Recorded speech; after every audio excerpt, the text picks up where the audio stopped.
بسم اللہ الرحمن الرحیم۔ السلام علیکم معزز سامعین، آج کی اس ویڈیو میں ہم آپ کو حضرت آدم علیہ السلام کے دو بیٹے حابیل اور قابیل کا واقعہ بیان کر لیں گے۔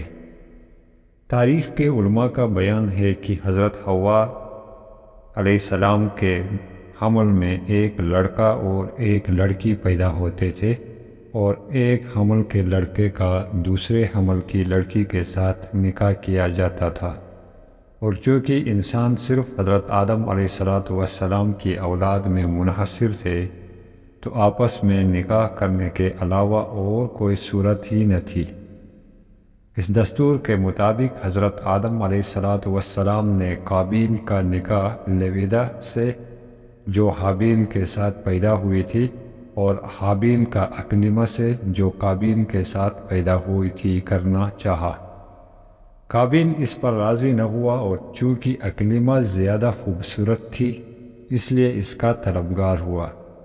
حضرت آدم علیہ السلام نے فرمایا، بیٹا، کیوں کر کہ وہ تیرے ساتھ پیدا ہوئی ہے، لہٰذا وہ تیری بہن ہے، اس کے ساتھ تیرا نکاح حلال نہیں ہے۔ قابیل کہنے لگا، یہ تو آپ علیہ السلام کی رائے ہے، اللہ تعالیٰ نے یہ حکم نہیں دیا ہے۔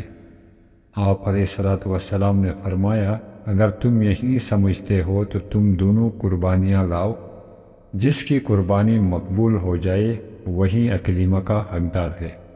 اس زمانے میں جو قربانی مقبول ہوتی تھی، آسمان سے ایک آگ اتر کر اس کو کھا لیا کرتی تھی۔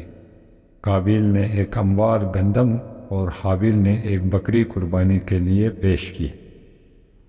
معزز سامعین، آسمانی آگ نے حابیل کی قربانی کو لے لیا اور قابیل کی گندم کو چھوڑ دیا۔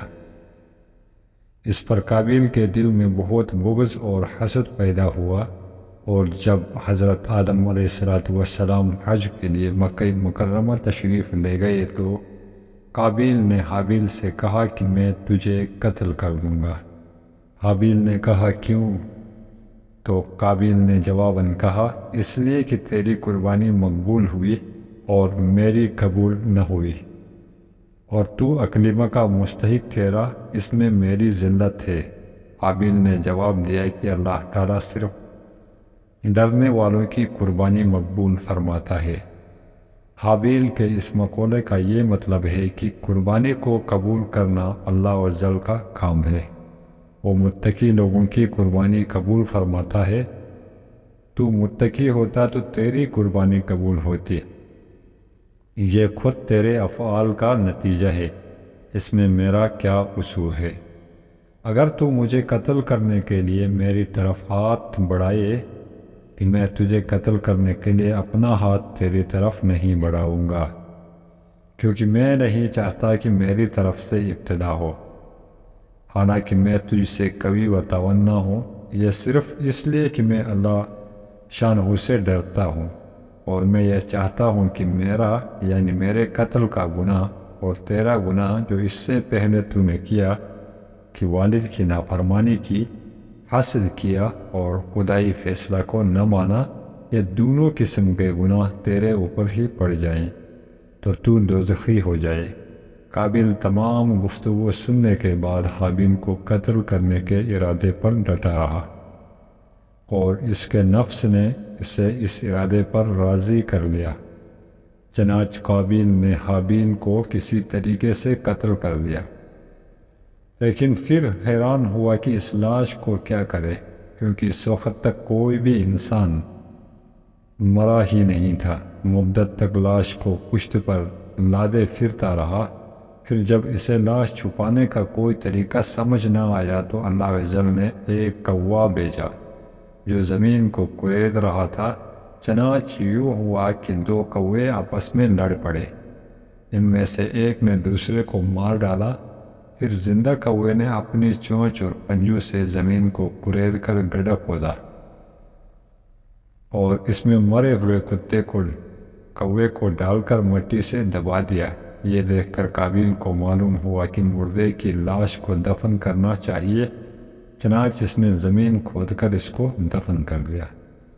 معزز سامعین، قرآن پاک اس کے بارے میں فرماتا ہے، تو اس کے نفس نے اسے اپنے بھائی کے قتل پر راضی کر لیا تو اس نے اسے قتل کر دیا، پھر وہ نقصان اٹھانے والوں میں سے ہو گیا۔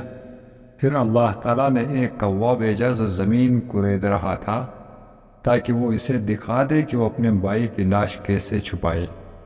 کوے کا واقعہ دیکھ کر قاتل نے کہا، آئے افسوس، میں اس کوے جیسا بھی نہ ہو سکا کہ اپنے بھائی کی لاش چھپا لیتا۔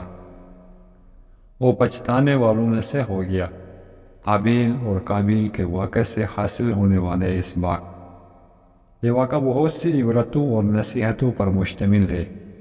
ان میں سے ایک یہ کہ انسان نے جو سب سے پہلے جرائم کیے ان میں ایک قتل تھا، اور دوسری یہ کہ حسد بہت بڑی بری چیز ہے۔ حسد ہی نے شیطان کو برباد کیا اور حسد ہی نے دنیا میں قابیل کو ہی تباہ کر دیا۔ حسد، قتل اور حسن پرستی کی مذمت۔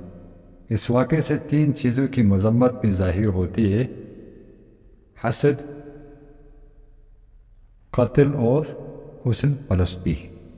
معزز سامعین، اللہ تعالی ہمیں تمام گناہوں سے بچنے کی توفیق عطا فرمائے اور دین حق پہ چلنے کی توفیق عطا فرمائے، آمین۔ ملتے ہیں نیکسٹ ویڈیو کے ساتھ، تب تک اپنا خیال رکھیں، اللہ حافظ۔